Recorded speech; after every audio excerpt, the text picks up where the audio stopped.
할렐루야. 저는 올해 56 김정수라고 합니다.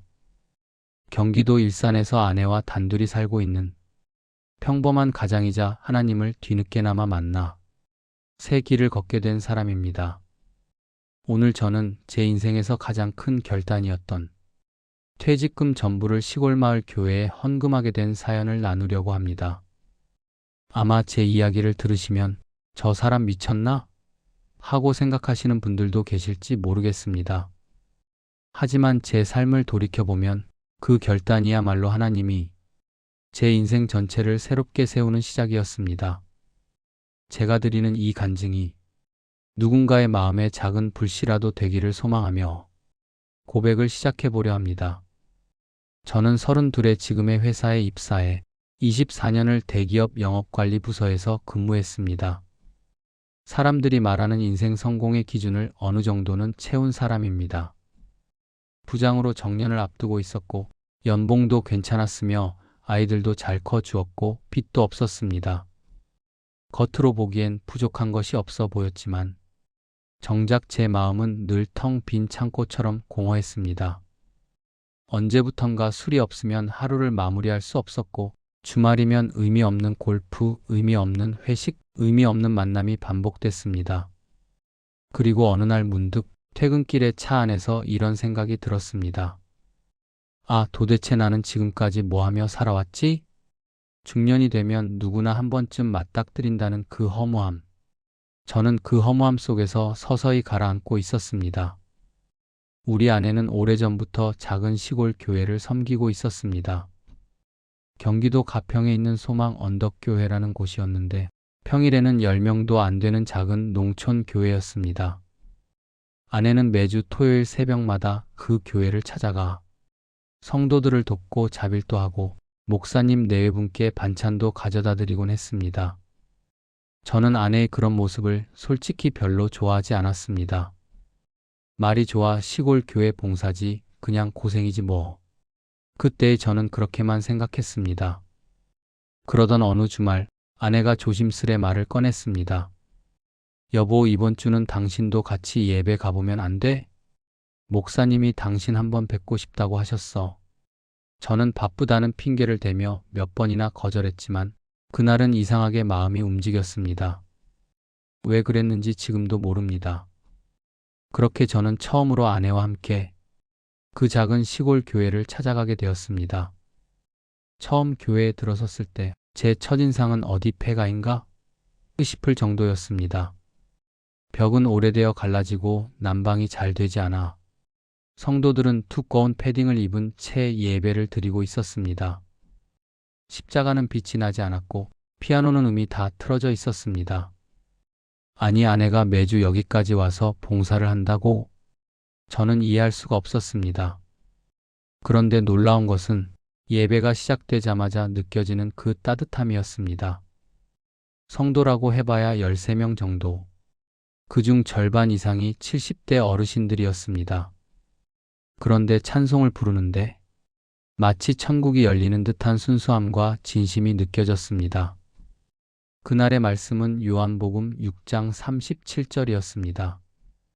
아버지께서 내게 주시는 자는 다 내게로 올 것이요 내게 오는 자를 내가 결코 내쫓지 아니하리라. 예배 중간중간 지팡이의 의지에 서 계신 할머니의 떨리는 목소리, 손이 굳어 찬송가를 넘기지 못하는 할아버지의 손, 그런 모습 하나하나가 제 마음 깊숙한 곳을 강하게 울렸습니다. 예배가 끝날 때쯤 저는 이미 설명할 수 없는 감정에 휩싸여 있었습니다.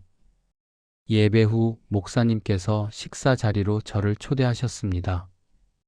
아담하고 볼품없는 공간에서 드시는 따끈한 된장찌개 한 그릇이었지만 그 어떤 호텔 식사보다 마음이 편안했습니다.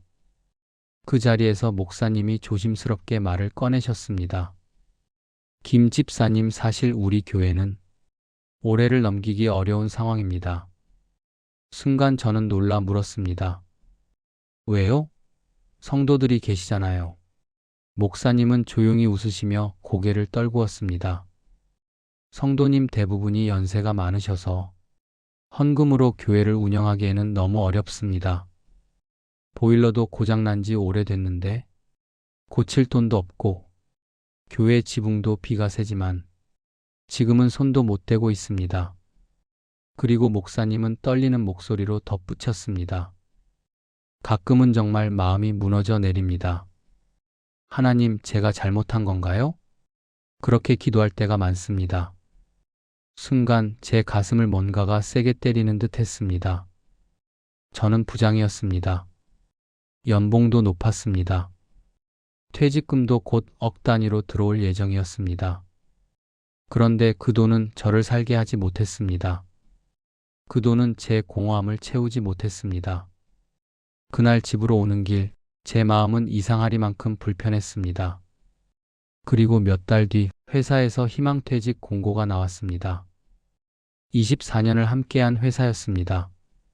남들은 충격이라고 했지만 저는 의외로 담담했습니다. 아, 이제 그만두는구나. 하지만 퇴직금이 어느 정도 나온다는 사실에 이상하게도 마음이 복잡했습니다.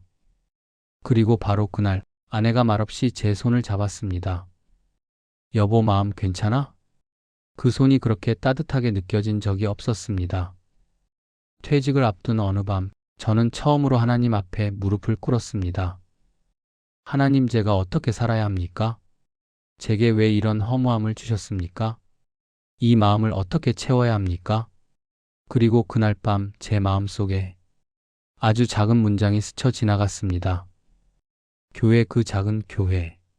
솔직히 말해서 처음부터 퇴직금을 다 드려야겠다는 생각은 아니었습니다. 다만 어쩐지 그 작은 교회 생각이 머릿속에서 떠나지 않았습니다. 하루는 아내에게 말했습니다. 여보, 소망 언덕교회. 요즘도 힘들어? 아내는 깊은 한숨을 내쉬며 말했습니다. 응, 성도님 한 분이 편찮으시고 헌금도 줄어서 난방도 제대로 못 틀어. 작년에 지붕이 한번 무너질 뻔해서 목사님이 밤새 물을 퍼냈대. 그 말을 듣는 순간 제 머리와 가슴이 동시에 멍해졌습니다.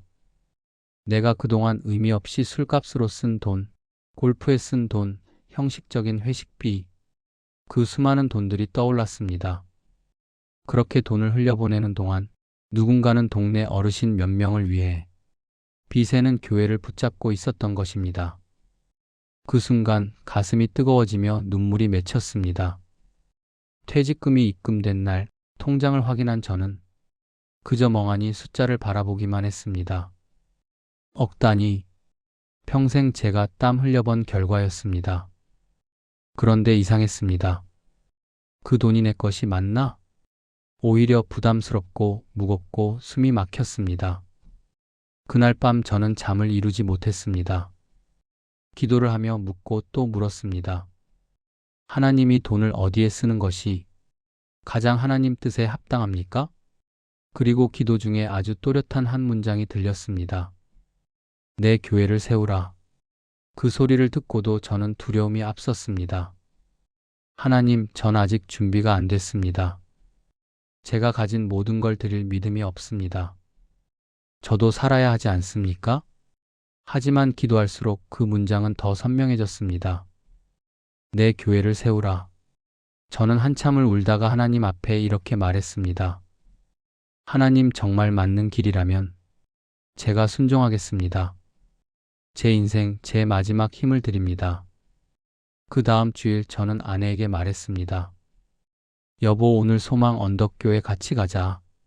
아내는 이유도 묻지 않고 그저 고개를 끄덕였습니다. 그날 저는 봉투를 하나 준비했습니다. 봉투 안에는 제 퇴직금 전액이 들어 있었습니다. 예배가 시작되고 말씀이 선포되고 헌금 시간에 봉투를 들었는데 손이 떨렸습니다. 내가 지금 뭘 하는 거지? 이게 정말 하나님 뜻이 맞나? 미친 짓 아닐까? 수많은 생각이 머리를 스쳤지만 마지막에 마음 깊은 곳에서 하나님이 조용히 말씀하시는 듯 했습니다. 정수야, 두려워하지 말아라. 나는 너를 버리지 않는다. 저는 눈물을 흘리며 그 봉투를 성전 앞으로 가져갔습니다. 헌금을 내려놓는 순간 마치 몸속에 있던 무거운 돌덩이가 한꺼번에 무너져 내리는 느낌이었습니다. 제 마음에는 이유를 설명할 수 없는 깊은 평안이 찾아왔습니다. 예배가 끝난 뒤 목사님이 봉투를 보시곤 잠시 말을 잃으셨습니다. 김 집사님에게 무슨? 저는 아무 말 없이 고개를 숙였습니다. 목사님은 결국 의자에 털썩 주저앉아 한참 동안 울기만 하셨습니다. 한참 뒤 목사님은 떨리는 목소리로 말했습니다. 하나님 정말 우리 교회를 버리지 않으셨군요. 그날 작은 시골 교회는 온통 울음바다가 되었습니다. 헌금 이후 일어난 일들은 지금도 말을 하기가 조심스러울 정도로 하나님의 은혜였습니다. 우선 그동안 비가 새서 예배 중에도 대야를 놓고 예배를 드렸는데 이제 새 지붕이 씌워져 비 한 방울 새지 않는 교회가 되었습니다. 그리고 겨울마다 떨면서 예배드리던 어르신들이 이제는 따뜻한 성전에서 얼굴에 웃음이 돌기 시작했습니다.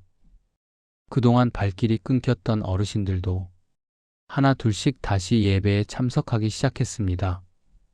또한 도시에서 돌아온 청년 2명이 예배 영상 담당, 찬양 담당으로 섬기기 시작했습니다. 그 모든 시간 속에서 하나님은 계속 제게 말씀하셨습니다. 정수야, 내가 너의 삶을 새롭게 하고 있다. 헌금을 하고 나서 저에게도 놀라운 변화가 시작되었습니다. 퇴직 후 막막했던 마음과는 달리 하루하루가 놀라울 정도로 평안했습니다.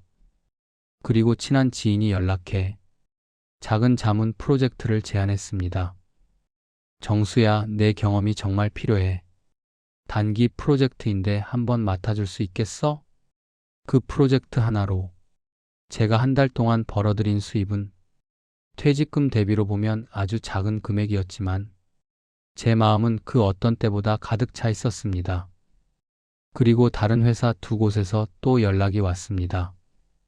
부장님, 우리 회사 컨설팅 좀 부탁드립니다. 이 분야에서는 부장님만큼 아는 사람이 없습니다. 하나님은 제 삶에서 일을 쉬지 않도록 길을 열어주셨습니다. 하는 일마다 평안했고 만나는 사람마다 감사했습니다. 제가 가지고 있던 공허함은 눈처럼 녹아버렸습니다. 어느 날 저녁 아내가 제게 조용히 말했습니다. 여보, 사실 난 당신이 헌금하다고 얘기했을 때 처음엔 너무 놀랐어. 우리 노후는 어떻게 하나 걱정도 있었고. 그러다 아내는 눈시울을 붉히며 덧붙였습니다. 근데 당신이 요즘 얼마나 평안해 보이는지 알아? 하나님이 당신을 위해 정말 오래전부터 준비하신 것 같아. 그 말을 듣는 순간 제 마음속 깊은 곳에서 뜨거운 무언가가 올라왔습니다. 저는 그날 밤 아내 손을 꼭 잡고 기도했습니다. 하나님, 제 아내도 우리 가정도 지켜주십시오. 저의 헌금을 계기로 교회는 작은 사역을 시작했습니다. 퇴직자, 외로운 중년, 마음이 지친 사람들이 모여 함께 식사하고 이야기하고 말씀을 나누는 중년 회복 교실이었습니다. 처음에는 3명으로 시작했지만 지금은 매주 14명 정도가 모여 말씀을 나누고 기도하며 마음을 회복하고 있습니다. 그 모임을 통해 저는 또 다른 간증자들의 삶을 보았습니다. 나 때문에 교회가 더 어려워질까봐 예배를 못 왔어요.